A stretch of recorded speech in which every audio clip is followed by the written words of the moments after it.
Hello, it's Monday, June 1st, and we are back talking about evidence-based claims. And today's video, I want to focus into the actual act of trying to make an evidence-based claim based on something you were given to read. And this is the first step into moving into this style of writing and thinking. And, as being the first step, we're going to have to apply a bunch of different skills, some of it covered in the previous videos, and some of it that's going to be new based on what we talk about today and the next couple of days. And it's going to be something that requires patience. It's going to be something that requires practice. And we're in June right now, and for many people who are students, that starts to signal, towards the end of the school year. But this is a really important time to really start to think about the skills you need to be successful in the future. For my students who are 7th graders, what do you need to be successful in 8th grade? And for any other students who are watching this, what do you need to be successful at the next step? And regardless of what grade level you're in, there is always a next step, right? Be you a 7th grader, a 9th grader, or a senior in high school, there's going to be a next step. That next step might be college. That next step might be a career. Regardless, you're going to have to think about what skills you want, what skills you need to be successful. So that's why it's always important to think about that, right? You'll have 10 weeks off before you begin that next step, if you're a student.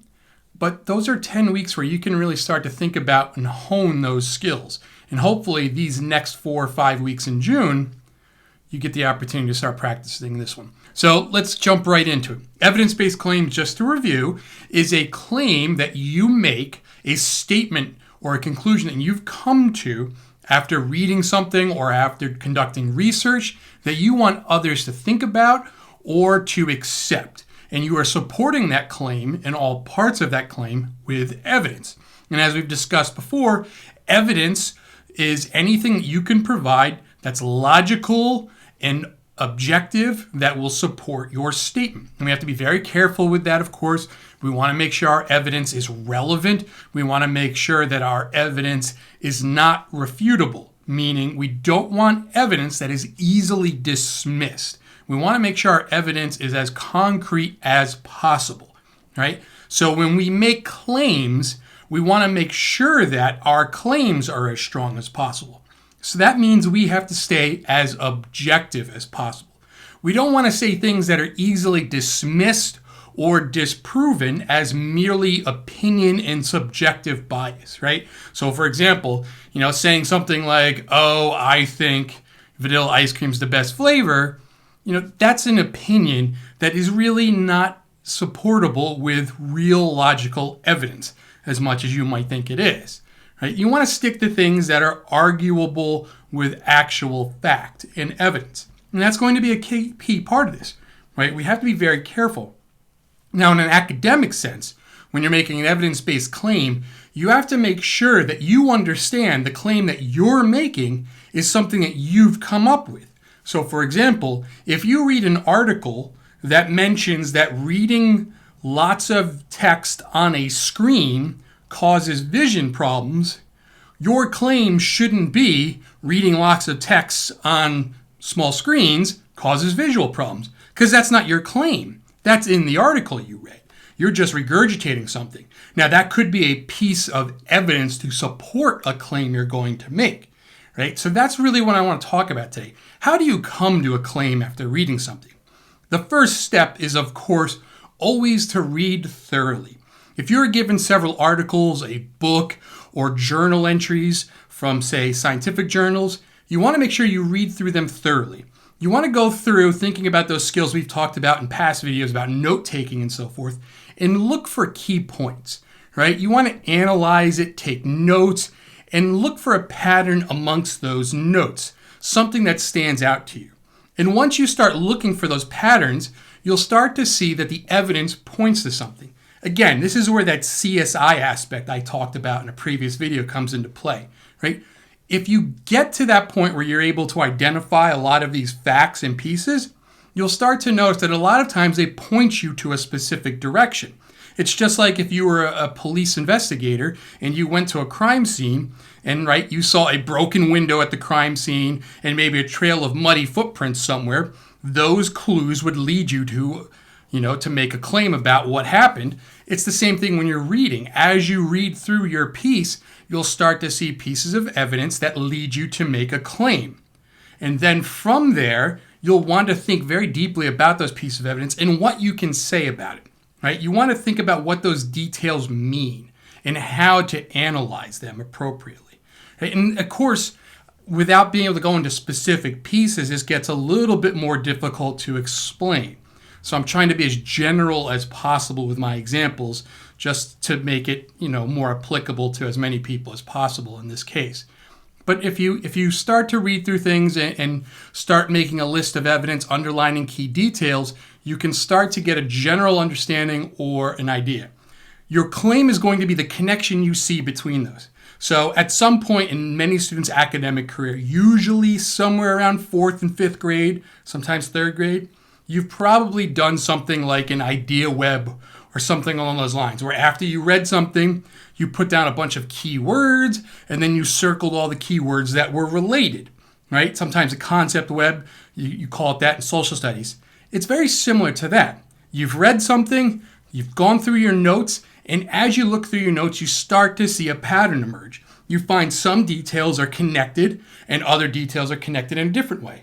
And when you look at those connections, then you can start to piece together a claim, right? So perhaps if we go back to my hypothetical thing at the start, you read an article that says reading lots of text on screens is bad for your eyes.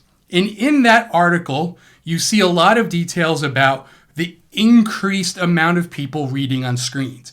Maybe the article is a really current one and it's talking about because of COVID-19, many people are working from home and therefore a lot of people are having to use technology to do work, right? And because of that, there is an increased amount of time reading screens, all right? And you start reading lots of details about increased time reading screens, increased usage of screens and so forth, and you start seeing a pattern.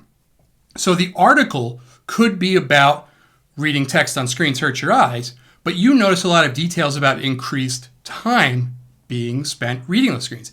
You could make a claim about that, and your claim could be something along the lines of, too many people are staring at screens for an increased amount of time, and it's detrimental to their health, right? That's related to the original claim that's presented in the article, but it's different. And you have evidence in that article to support it. And that's one of the ways to go about it, right? You want to look for the evidence and see where that leads you. One of the worst things you can do at this level is to make a claim and then try to shoehorn evidence into it, right? That doesn't really work at this level, particularly for ELA. It's a little different with science. Now, with science, sometimes what happens is you have some basic evidence that you've already observed somewhere else, and you make a hypothesis, right? And that's your initial claim. And then you test it to find evidence to support that hypothesis. But again, you have something initial, some other piece of evidence to lead you to that. It's not like you've randomly picked something out of thin air in science and said, okay, I'm going to try to support this with evidence. Those things come from somewhere else, right? Either you've observed things, you have observable data that have led you to this hypothesis that you're now going to try to prove with an experiment or research. So that's a little different story than if you're reading and trying to make a claim on it. So we always want to look for the evidence. We want to pour through our notes. We want to make sure we have a close reading and a deep understanding of what it is we're reading. We want to look at the key facts and pieces of detail that we've taken from that close reading. And then we want to look for connections between those details. And once we start looking at those connections, we want to see if we can make a claim based on those connections, right? And again, the important thing here is to understand there is a direct connection between evidence and the claim you're making.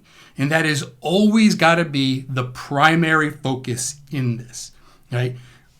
Regardless of everything else, at the end of the day, the thing we must always think about and focus on, the connection between evidence and our claim, right? Because that's the connection we want to foster in our thinking.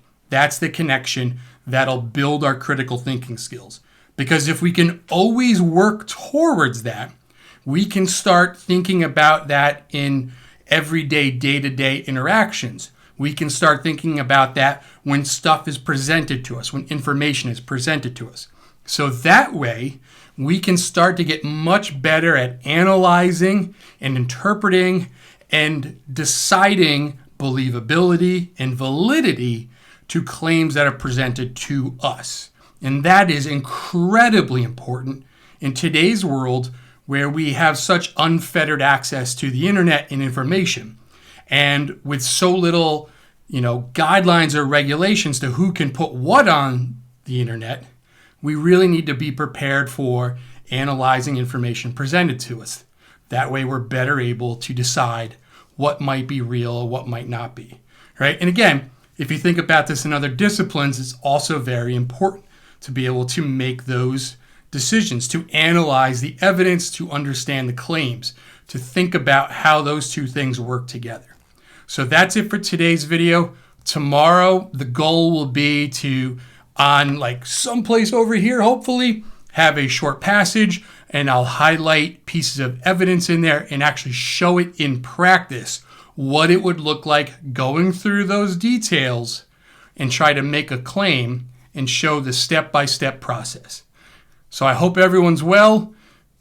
Next time we'll put a little bit more work into actually building the claim. Until then, be good.